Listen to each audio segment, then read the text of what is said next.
3 years after dying to save my best friend, I was reincarnated back into her belly. The baby in her womb had lost its heartbeat, thanks to that fake daughter scheming. And Madison was about to jump off the building. In despair, I kicked frantically in her stomach and shouted through our mental connection, "Maddie, don't be scared, I'm back. Give birth to me, and I'll help you destroy that scumbag and his side chick. You can't die. I owe the underworld a shit ton of debt just for you. You gotta help me pay it back." Madison, standing on the window ledge ready to jump, froze. I quickly did a somersault in her belly and revealed a secret only we knew. "Maddie, that Lamborghini you burned for me last year, I can't drive it.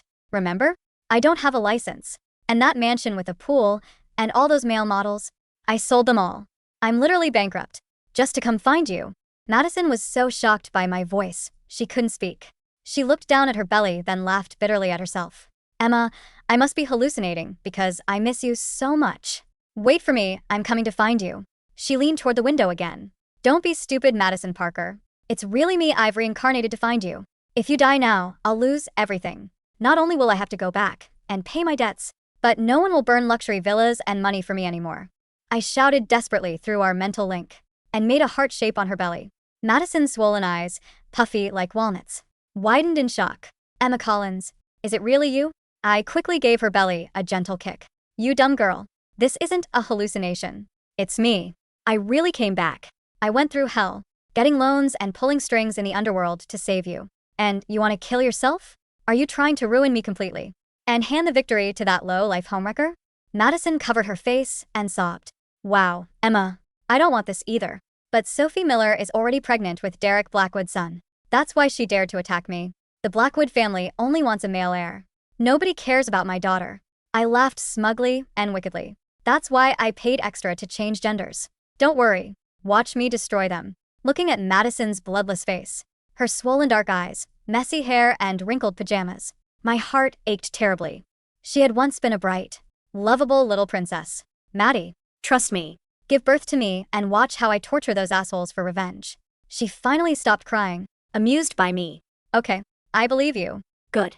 Now go eat something nutritious. I'm starving to death in your belly." Madison wiped her tears, jumped down from the window, and started heading out. She took a cab to the city's best restaurant for a feast, then went to my grave to burn paper money for my debt. When she heard I owed $1 billion underworld dollars, she gasped. "Is reincarnation in the underworld that expensive?" I laughed. "Mysteriously, that's not all. I also exchange for special skill points. You'll find out later." Hee. An hour later, when we finished burning a mountain of paper money, that scumbag, Derek Blackwood, came storming over furiously. "Madison Parker, stop right there," the doctor said. "You disappeared. Come back with me. We're ending this pregnancy today." Seeing my gravestone, he paused. "Isn't this your orphanage friend who died young?" He kicked my gravestone with a sneer. "What? Playing the victim for sympathy again? Or do you want to go down and be sisters with her?" 3 years ago, Madison was found by the elite Parker family of Manhattan and recognized as their real daughter. The night before she was taken home, she was almost kidnapped. I pretended to be her, got taken by the kidnappers, and was killed. After I died, Madison cried her heart out, begging the Parker family to call the police and get justice for me. But the Parkers refused. They thought this shouldn't be publicized, especially since it was just an orphan with no background who died. If things got blown up and someone tried to kidnap her again, that would be real trouble. Madison couldn't fight them, so she could only give me a proper burial and persistently investigate the truth. After I died, I learned those kidnappers were hired by the fake daughter. Sophie Miller, and Derek Blackwood knew about it. He was afraid the Parkers would trace it back to Sophie. So he personally convinced the Parker family to drop the investigation. And today, he dared to talk shit at my grave. He deserves to die. No, I can't tell Madison the truth yet. She's a vulnerable pregnant woman who can't handle any shock. "Maddie, go back with him. Let him decide whether this pregnancy needs to be terminated." Madison sneered back at him. "Don't worry, I won't die until I send you bastards to hell first. You still talking tough at this point? Let's see how you explain to my parents at the hospital." Eric dragged her back to the hospital furiously. Sophie Miller clutched her belly with red eyes and came forward. "Sister, please don't do anything rash," the doctor said. "If you don't abort soon, your life will be in danger. Even though you accidentally hit the table corner when pushing me, we're still sisters after all. I won't blame you." She cried pitifully as if she really feared losing Madison as a sister. "Oh, she's performing now." Maddie hit her the moment I said it. Madison slapped Sophie across the face accidentally. You clearly pushed me on purpose. Sophie covered her face and cried into Derek's arms. Sister, I know you've always resented me and Derek, but that night really was an accident. You don't want me to have Derek's child. That's why you pushed me. Derek protectively held her in his arms and backhanded Madison across the face. Madison, your own vicious heart wanted to harm others and got karma instead. You lost your baby and still dare blame Sophie. Thank God justice prevailed, and you got what you deserved. You had it coming. That disgusting coward dared to lay a hand on my Maddie. He can rot. I violently pushed up against Madison's stomach. Blur. She violently threw up, pattering everything in her stomach all over that vile man. And the home-wrecking woman. Oh, Sophie, who had just been acting like a delicate bird, shrieked and frantically shook her dress. Derek's designer suit was also covered in vomit. Ugh. Sophie was so disgusted. She threw up too. Who told you my baby is dead? My morning sickness is still this bad. Doctor, my baby isn't dead. He just kicked to me. Check again if you don't believe me. The doctor looked at her sympathetically, but ultimately couldn't bear to refuse. After instructing the nurse to help her back to bed, the doctor started the ultrasound. The next second, his expression changed dramatically. How is this possible? The fetus has regained a heartbeat and its gender characteristics have changed. It was clearly a female before. How is it a boy now? At that moment, Grandpa and Grandma Blackwood, who had just arrived, lit up with excitement. Dr. Wilson, what did you say? Is this real? Their voices trembled with excitement. They had originally believed Sophie's words and came to interrogate Madison. They never expected such a huge surprise. The doctor pointed excitedly at the ultrasound screen. Yes, Mr. and Mrs. Blackwood, please look. This is the first time the young master has fully faced the camera. It was an angle issue that caused the misdiagnosis before. Congratulations on your grandson. The old couple beamed with joy, while Derek and Sophie's faces turned deathly pale. How can this be? This is impossible. If this was true, the boy in Sophie's belly wouldn't be precious anymore. Years ago, the Parker and Blackwood families casually agreed on a marriage alliance. After Madison went missing, the Parkers adopted Sophie, and after years of grooming, the Blackwoods accepted her. She and the Blackwood brothers, David and Derek, were childhood sweethearts, with good relationships until Madison was found. And, to compensate her, the Parkers let her choose her marriage partner first. My bestie fell for the elegant and steady David, but Sophie cried and refused. Derek, feeling sorry for her, gritted his teeth and set up a scheme to sleep with my bestie at a party. My bestie had no choice but to marry him. Sophie got her wish and married David. But shortly after the wedding, David died in a plane crash.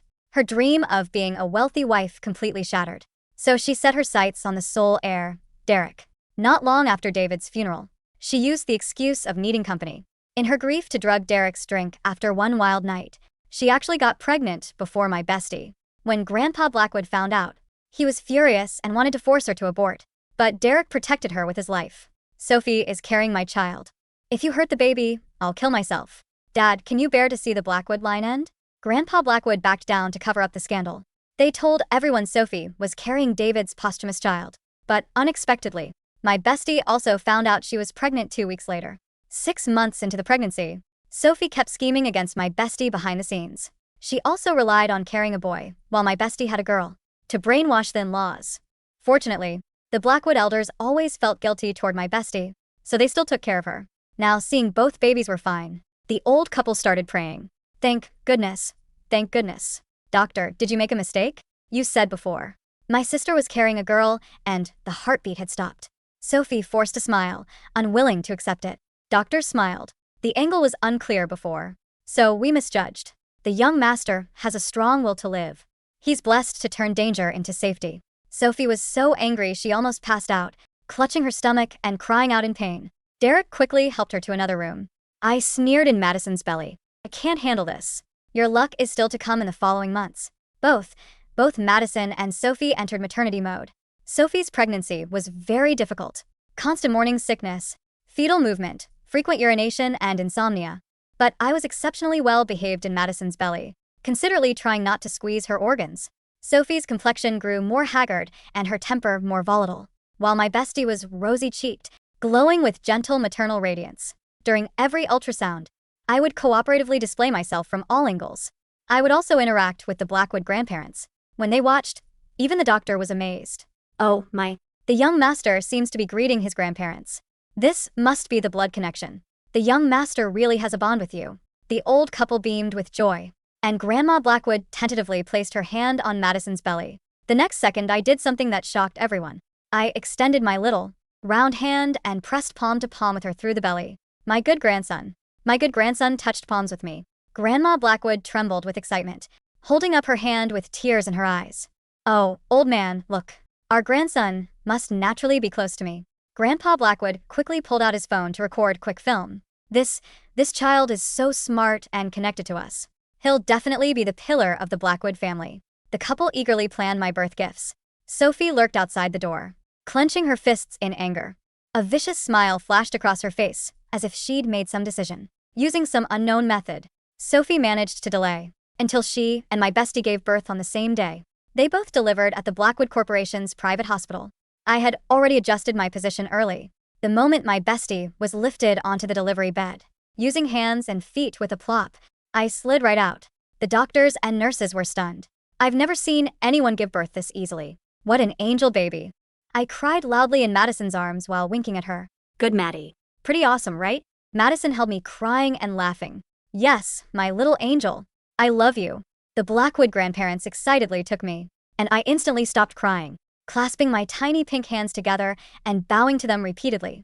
Wow. The young master is actually bowing to greet his grandparents. This truly is a blood connection.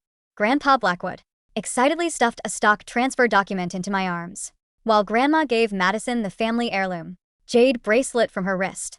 "Good daughter-in-law, you're the hero of the Blackwood family." Before Madison could respond, Derek burst in. "Mom, Dad, go check on Sophie too. She's in terrible pain and needs the whole family's encouragement." After giving some instructions, the grandparents went to the next room. Sophie was screaming miserably when she heard Madison gave birth in less than 20 seconds. She was determined to compete, but nature and karma doesn't care about a homewrecker's competitive spirit. While I was out here securing the bag for my bestie, Sophie's labor turned into a prolonged, agonizing nightmare. Because she was so stressed, terrified of losing her status, and fueled by pure spite, her muscles wouldn't relax. 10 hours passed, then 12. Through the walls of the VIP suite, her shrieks echoed like a dying banshee. Derek paced the hallway, looking less like a concerned father and more like a man watching his stock portfolio crash. "She's fully dilated, but the baby is breached," the doctor finally announced, sweating profusely. "We need to do an emergency C-section, or both mother and child are at risk." By the time Sophie's son was finally extracted, he was purple, screaming weakly, and barely weighed 5 pounds. Compared to my plump, rosy-cheeked, 8-pound Glory, her kid looked like a hairless mole rat that owed rent. When they finally wheeled a delirious, exhausted Sophie back into the ward, the first thing she saw was Grandpa Blackwood holding me, laughing so hard his dentures nearly rattled loose. I was busy demonstrating my first underworld skill point, hypercharisma aura. Every time Grandpa looked at me, I gave him a toothless, angelic smile that practically hypnotized him. "Look at our little Leo," Grandpa cooed, having already decided on my name. "So strong. So handsome. He's got the Blackwood eyes." Sophie weakly craned her neck, her face pale and puffy. "Derek," she croaked. Where is my son?" Derek brought over a heavily incubated plastic box. Inside was her frail baby, hooked up to a breathing tube. The contrast was so brutally stark that even Grandma Blackwood, who usually tried to play peacemaker, couldn't help but sigh. Thank heavens Madison's child is so robust. "Sophie, you just rest. Don't worry about the family duties for now." Translation: "You've been benched, honey." I shot a smug, mental smirk to Madison, who was comfortably sipping bird's nest soup from a silver spoon. "Told you, Maddie." 1 point for us, 0 for the homewrecker. Madison hid her smile behind the rim of her bowl. "Emma, you little monster. What other skills did you buy down there?" "Oh, just you wait," I replied mentally, wiggling my tiny toes. "I bought advanced motor skills, photographic memory, and my personal favorite, digital manipulation. I'm basically a baby Terminator." Chapter 2. The terrible twos for them. Fast forward 18 months. Living as a toddler when you have the brain of a 20-something street-smart hustler is wild. By day, I was Leo Blackwood, the golden child of the Manhattan elite. By night, when everyone was asleep, I was Mission Impossible in a diaper. Sophie and Derek's son, whom they named Toby, was a nightmare. Because Sophie was constantly anxious and bitter, Toby grew up colicky, whiny, and prone to throwing violent tantrums. Sophie tried to spoil him to overcompensate, turning him into a miniature tyrant. Derek, meanwhile, was growing distant. The true love he claimed to have for Sophie was fracturing under the weight of a screaming toddler, a wife who constantly complained about Madison, and his own slipping grip on the company. You see, Grandpa Blackwood was so obsessed with me that he transferred 10% of the Blackwood Corporation shares into a trust fund under Madison's name, making her a major power player. One afternoon, the Parker family, Madison's biological parents who had abandoned my murder investigation, came to the Blackwood estate for a visit. They sat in the grand living room, sipping Earl Grey tea and doting on Sophie, their precious adopted daughter. "Oh, Sophie, Toby is just so energetic," Mrs. Parker said with a strained smile as Toby aggressively threw a solid wooden block at a Ming vase. It shattered. Sophie nervously dabbed her eyes. "He's just so smart, Mom. He has a lot of creative energy, unlike some children who just sit around like lumps." She shot a venomous glare at me. I was currently sitting on a Persian rug, peacefully reading a Wall Street journal. Madison, dressed in a sleek, tailored Chanel suit, descended the staircase. She wasn't the depressed, suicidal girl on the ledge anymore. Motherhood, and knowing her best friend had literally returned from the dead to back her up, had forged her into steel. Creative energy? Madison sneered, stepping over the broken porcelain. I'd call it a lack of discipline. But then again, the Parkers never were very good at raising decent human beings, were they? Mr. Parker slammed his teacup down. "Madison, is that how you speak to your parents? We came here to see our grandsons." "You came here to see Sophie," Madison corrected coldly, "because you're still terrified that acknowledging me means acknowledging the girl who died in my place."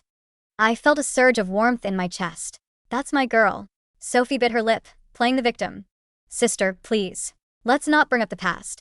Emma's death was a tragedy, but we have to move on for the children's sake." "Oh, hell no." I engaged my advanced motor skills. I stood up, toddled over to the coffee table, and grabbed a full glass of iced blackberry juice. With the precision of an Olympic pitcher, I tripped and launched the glass directly at Sophie. Splash. The dark, staining liquid ruined her $5,000 white silk dress, splashing up into her carefully styled hair. "Aw!" Sophie shrieked, jumping up like she'd been electrocuted. I immediately sat on the floor, widened my giant, innocent eyes, and let out a perfectly timed, heart-wrenching wail. "Bibi Baba." Scary Lady yelled at Leo.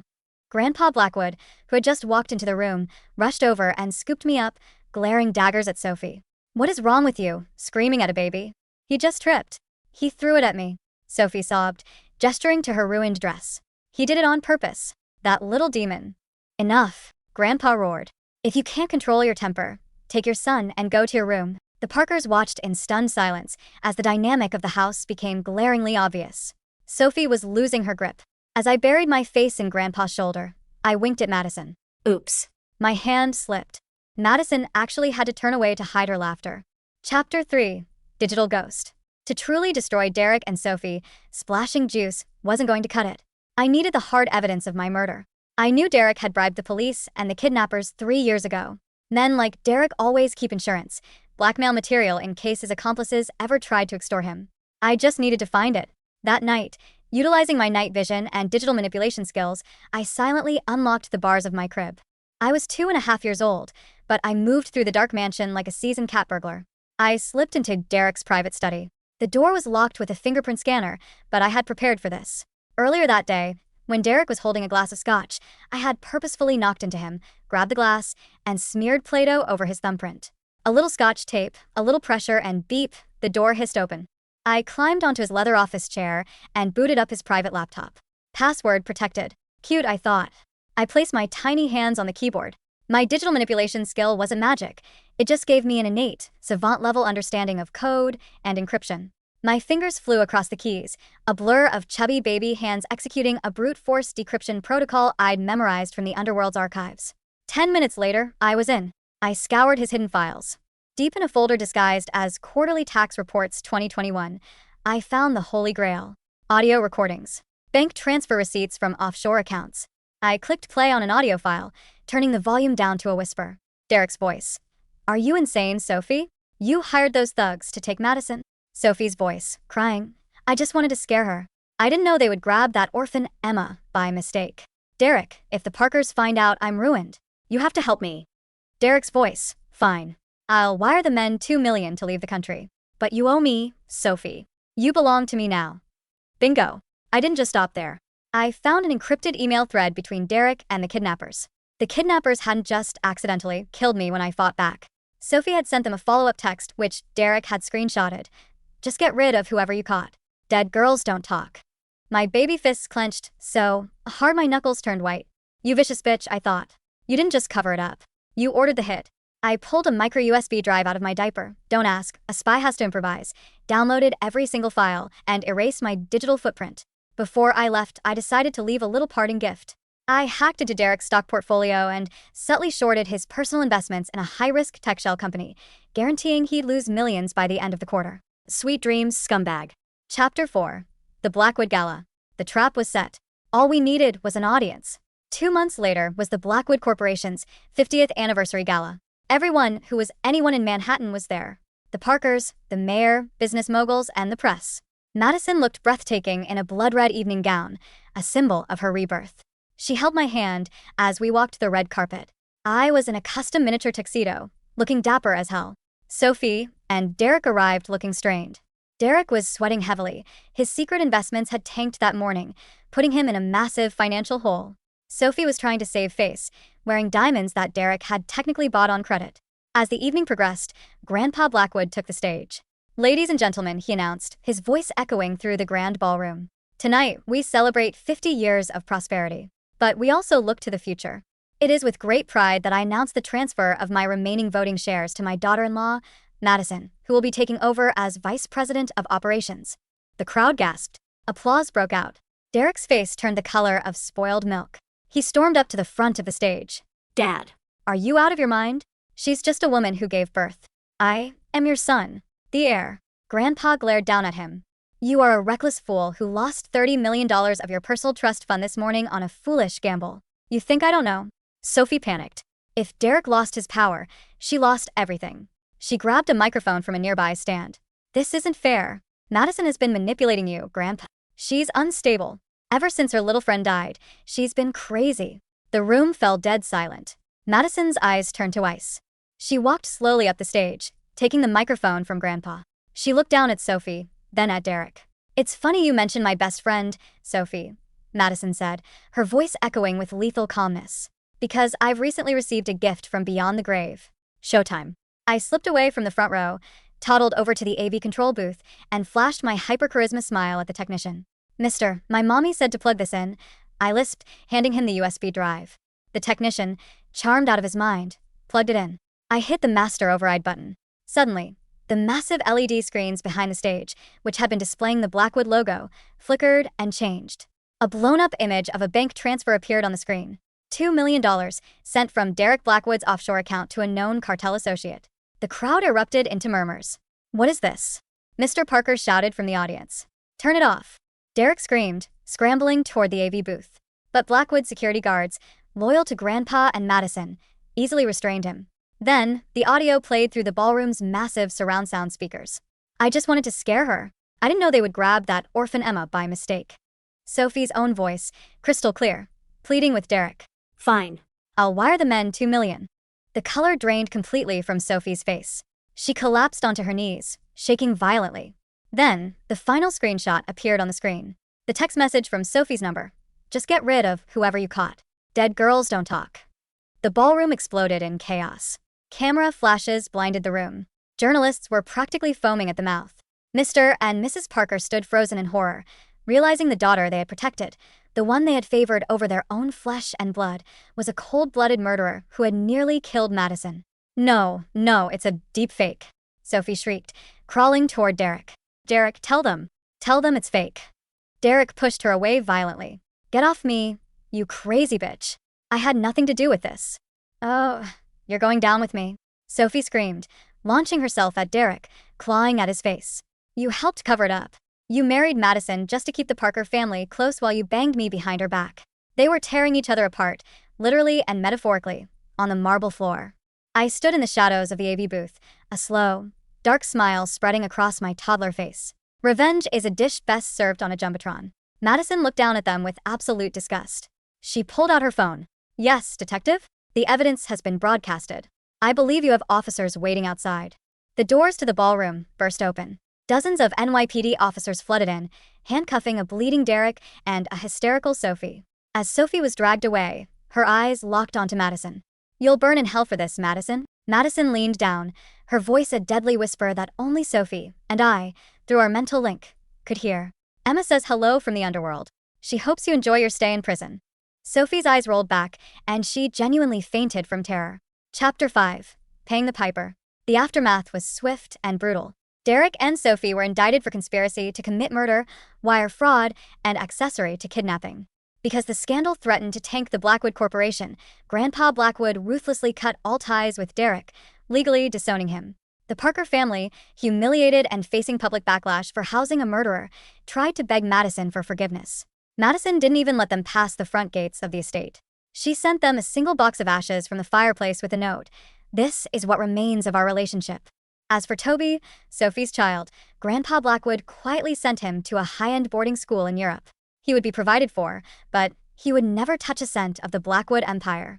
With the villains locked away in maximum security, the dust finally settled. Madison was the undisputed queen of the Blackwood empire, and I was her ridiculously overpowered heir. But there was still one minor issue.